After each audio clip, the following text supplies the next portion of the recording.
Imagínate esto. Llegas a un país nuevo, pasas por todo el papeleo migratorio, que siempre es un caos, estás a punto de convertirte en ciudadana y el gobierno te entrega un manual oficial para prepararte. Ajá, lo normal.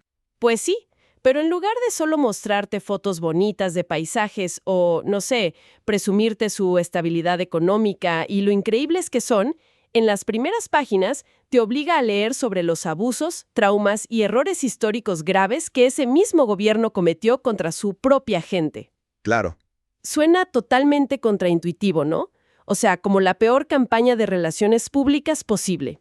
Sí, rompe por completo con el libreto tradicional, digamos, del nacionalismo.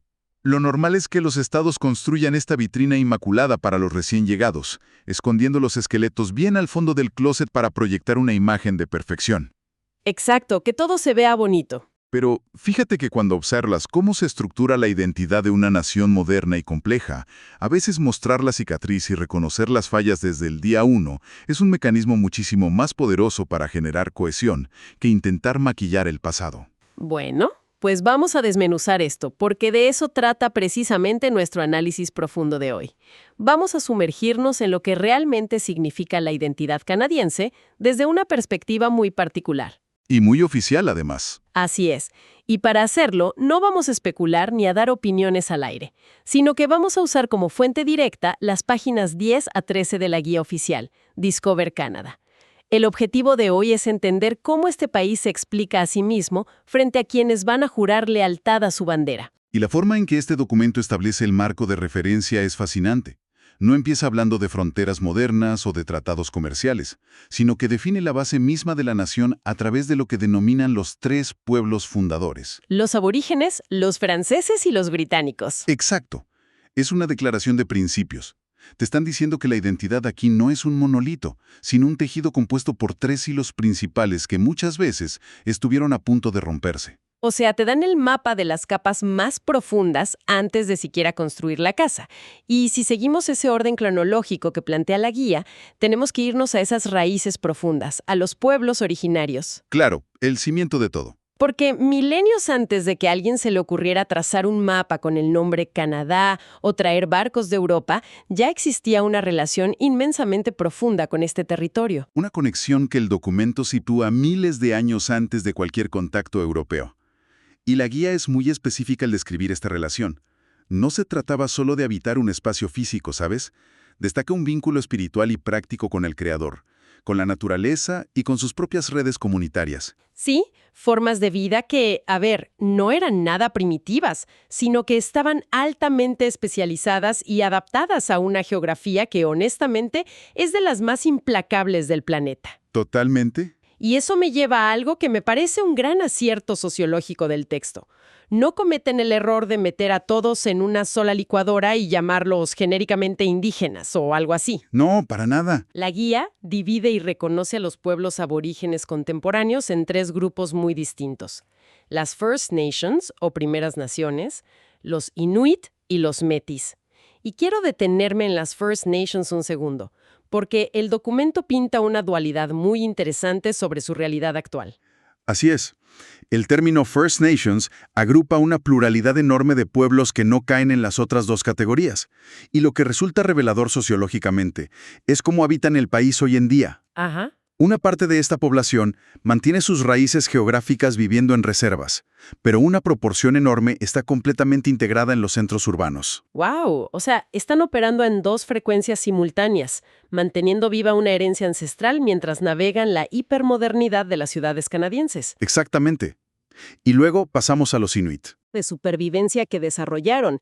El documento menciona su conocimiento súper profundo de la tierra, el mar y la vida silvestre en las comunidades del Ártico. Sí, es que no estamos hablando de folclore, estamos hablando de tecnología humana pura. Sí. Prosperar en el hielo, con ese clima extremo, requiere un código de supervivencia que no admite el más mínimo margen de error. Te equivocas y te mueres. Sobrevivir en el Ártico durante milenios requiere una sofisticación logística, de navegación y de aprovechamiento de recursos que, desafía la comprensión de quienes vivimos en climas más templados. Totalmente. Y precisamente por esa especialización tan extrema, Agruparlos con pueblos que vivían en los bosques templados del sur no tendría ningún sentido histórico ni práctico. Claro.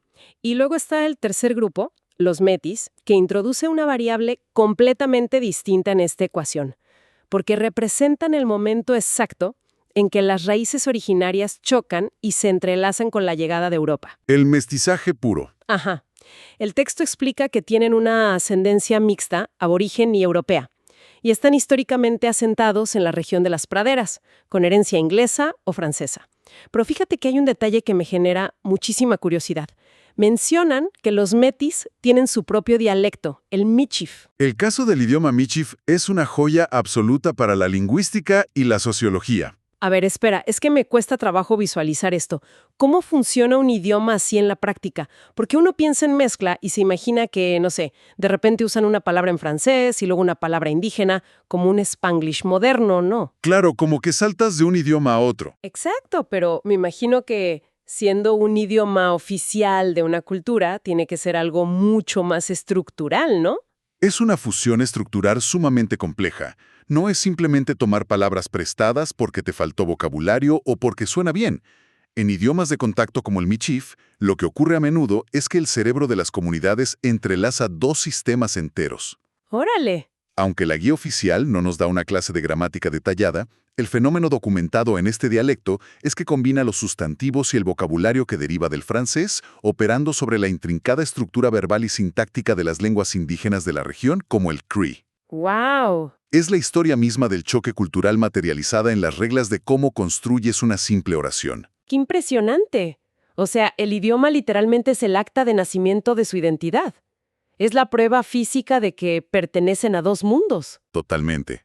Pero claro, sabemos que este contacto entre Europa y los pueblos originarios no se limitó a un intercambio cultural pacífico donde todos terminaron creando dialectos fascinantes. Hubo dinámicas de poder brutal. Definitivamente. Y aquí volvemos a la Guía Oficial de Ciudadanía y a ese balde de agua fría que mencionamos al principio del programa. El documento entra de lleno a la sombra en su historia.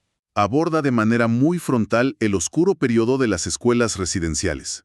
Y es crucial detenernos en esto, porque la guía deja claro que no fue un accidente aislado, sino una política sistemática estructurada por el Estado. Y una política larguísima. El texto señala que estas escuelas operaron desde el año 1800 hasta la década de los 80s.